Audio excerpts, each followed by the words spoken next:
Alright, alright, alright.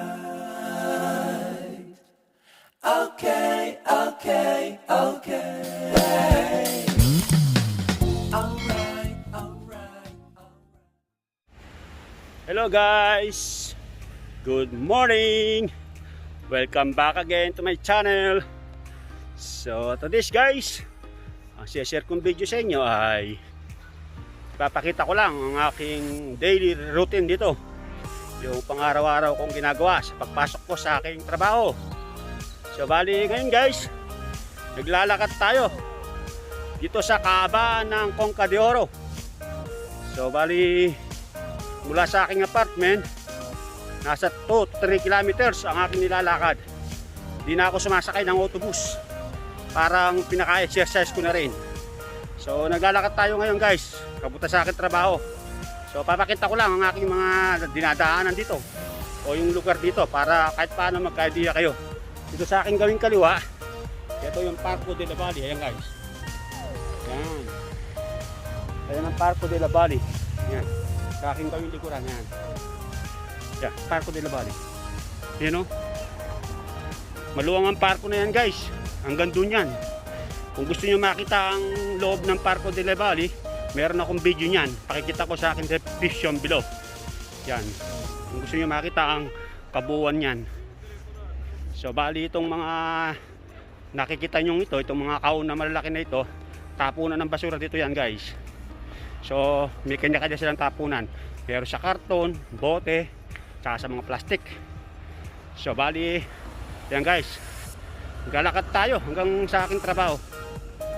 Ayan guys, so bali naglalakad tayo dito sa mga ilalim ng puno. Ayan guys, oh, yung mga daon niya natutuyo na, kaya maraming daon na nalalaglag dito, pero winawalis naman ng mga tagalinis yan. Ayan, ayan ang mga condominium dito. Ayan, yung mga condominium dito sa Rome, Italy, dito sa Conca de Oro. Ayan, so bali ito guys, kaabaan ito ng Conca de Oro hanggang doon. So kung gusto nyo makita ang plaza ng Conca de Oro, meron din akong video nyan. So ilalagay ko rin sa akin description below. Ayan guys, papunta, maglalakad tayo. Diretso yan.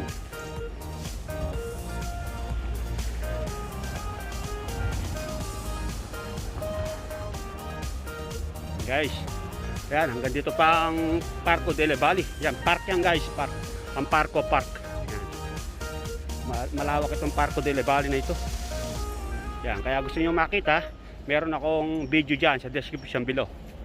So bali itong nakikita nyong kulay yellow na ito, itong may poste na ito, itong kulay yellow, yan ang abangan ng autobus dito, yung abangan ng bus. Yan, ganyan dito, may kanya-kanyang abangan ng bus. So hindi katulad sa atin sa Pilipinas, kung minsan kahit saan pwede tayo magabang ng bus. Dito may kanya-kanyang abangan ng bus. Yan. So bali tatawid tayo. Yan guys, hanggang doon yan. Tatawid tayo. Tatawid tayo doon. Yan. Naglalakad pa rin tayo sa ilalim ng mga puno. Yan. So tatawid tayo guys. Ayan, nakaberde siya. Nakaberde. Tatawid tayo.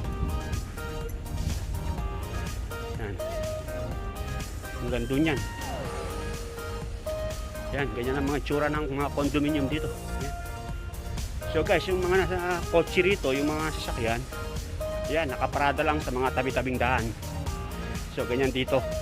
Kaya yung mga sasakyan dito naaarawan tsaka naulanan lang, yung mga nakaparada sa tabing daan. Pero meron din naman park dito. Merong parking, may bayad nga lang. Kailangan magbayad ka para hindi para hindi mabasa at tsaka maarawan ang iyong mga sakyan. So magbayad ka sa parking. Yan, ayan ang mga condominium dito yan. Saka yung itsura ng kahabaan ng Conca de Oro. Yan. So lakad-lakad lang guys para ma-exercise tayo. Ayun, ayun ang auto, ayun ang bus. So hindi na tayo sumakay ng bus para nga exercise. Bali ang oras pala dito guys, alas 8:30. So bali may pasok ako alas 9. So araw-araw may pasok ako dito. Yan, alas 9 ng umaga. Kaya medyo maaga pa. Kaya kumuha muna tayo ng video rito para kahit paano magkaroon kayo ng konting idea. Yan. So ganyan ang halos araw-araw ko, yung everyday routine ko pagpasok ko ng trabaho. Yan. Yan guys, oh. Yan ang mga condominium dito. So guys, dito na ako sa aking trabaho. So hindi ko na inabaan masyado yung aking video sa paglalakad. So para hindi na umaba. So pinakita ko lang yung aking ginagawa sa pagpasok ko sa aking trabaho. So bali dito na ako ngayon sa aking part-time. So mag-alas 9 na. So papasok na ako. So puputulin ko nito ang aking video. So muli guys, maraming salamat sa panonood nyo, sa suporta. Sana huwag kayong magsawang sumubaybay o sumuporta sa aking YouTube channel. So hanggang sa muli guys. So bye bye na. God bless you all. God first.